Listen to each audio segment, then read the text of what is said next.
welcome to my in-home custom hitting bay. Now this is something that I've wanted to do for a really long time. I've been planning it out for the last couple weeks, and now it's finally here, it's assembled, and I'm here to explain to you the process of how I built it. Now let's start with the basics. Yes, this is my garage, if you can't tell already. And because it's a garage, I still need to use it as a garage in the winter. So it has to be flexible. And that's why I created the system that I did. What it is a 10 by 20 foot net that runs from side to side on a piece of airline cable. It's 2mm airline cable, and it is hooked into each wall with an eye bolt. Now what's really important if you do want to do something like this is the fact that that cable is holding a lot of tension, and those eye bolts need to go into studs. Lucky for me, those studs happen to be perfectly across from each other, so I didn't have to go through any other extra steps to be able to put them there. And then the next part was running the cable. And this is where the custom idea of this came into play, because this is a garage and I did have the option of using different style nets. There's a lot of options out there as far as pop-up nets, or things that fold away really easily, or ones that assemble quite easily, but you have to move them around as a whole unit. And I didn't want that, again, because I needed the flexibility in this space, which is what I think a lot of people need if they want to have something like this at home, because this takes up a lot of room. And a lot of people don't have this type of room in their house to just use and leave it there. I don't. That's why I've created this system. And so the net runs across a cable using carabiners, so I can easily and quickly slide it across to one side. Again, the net was not a huge investment. It is one of the most expensive pieces of this, but everything else was gathered at a hardware store. So I have the cable, I have the eye bolts, I have the carabiners for the net, and then I also have the clamps to hold the cables and what is known as a turnbuckle, and it's used to tighten the cable. So that allows me to, once I installed it, to make sure that I cut the cable to the right length, secured it, and then tightened it up to the proper tension to hold the net pretty much straight across. Now the other thing with the net is the fact that because I am right-handed and I'm going to be hitting a lot of shots in the same spot over and over again, I have already made the choice to reinforce it.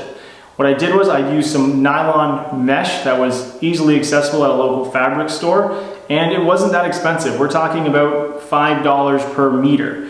And so that piece right there costs just over $10, and if it happens to break, I can easily replace it. All I had to do, along with buying the material, was buy a set of grommets and a grommet installer, and secure them in, attach them to carabiners, and hang them into the spot where I'm going to hit a lot of shots. I will also be able to probably set one of these up for both right and left-handed to make it easier for people who come in and they happen to be left-handed and they want to hit shots too, so I don't have to reorient the net. Because it is light, it doesn't add any weight, and again, it easily folds away.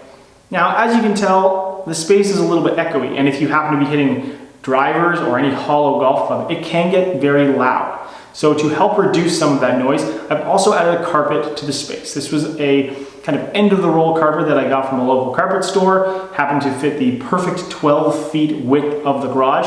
And for those who are looking for other dimensions, I have 16 feet from the back to the net, and the ceiling is roughly 11 feet tall. Now, when it comes to also creating extra noise reduction, I do plan on installing some extra carpeted sound panels to help reduce some of that noise.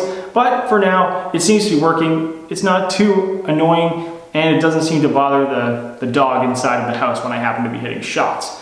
Now, there are other things to consider when you are installing something like this, and we can get to launch monitors and we can get to different ways to make a simulator out of this setup in just a moment. But one of the most important things is a mat. Now, right now, I just have a standard driving range mat. I have another mat for hitting irons and wedges on order at the moment. So, and the reason I need this is because this is on concrete. And if you go to hit a lot of shots off something like this that is not properly under padded, you're going to create a lot of issues in your shoulder, in your elbow, and it's going to cause injury.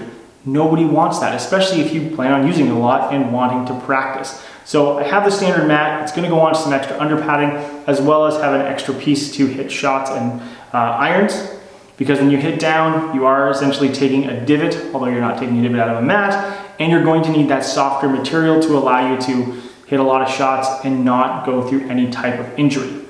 Now, when it comes to launch monitors, there are a lot of options out there. One of the best options for indoors and simulation from a value perspective is SkyTrack. I don't have one of those, but I know that it is by far one of the best options. I have had the chance to test it before. It is very accurate if you're looking to practice or play simulated golf courses. But for myself, what I happen to be using is a FlightScope XI Plus. I happened to purchase it earlier this year, used. I like being able to use it outside, and for myself, it needs a minimum of, lucky me, 16 feet from the monitor to the net, 8 feet to the ball, 8 feet to the net to use it in short indoor mode to give you information. And for myself, I'm really looking mostly for club data, and I don't plan on using it for simulation. If you do want to use a full simulator setup, some of the best options are a GC2 with HMT or a GC Quad. Now those are a lot more money. A GC Quad is roughly $15,000. That is way more than this entire setup costs. I could build 10 of these setups for that price. So for myself, the idea is to have this be, like a lot of people are going to use it for, have it be budget conscious, have it be easy to use, easy to store away, and have it be flexible. And this is my space. So I hope this video helps. I hope you find it useful. I hope you get some inspiration for building your own. You'll see in the description below the links to every piece and component that went into this net, and it allows you to kind of go through the process of understanding the parts to build this yourself. So again, I hope you enjoyed this video, and as always, thanks for watching.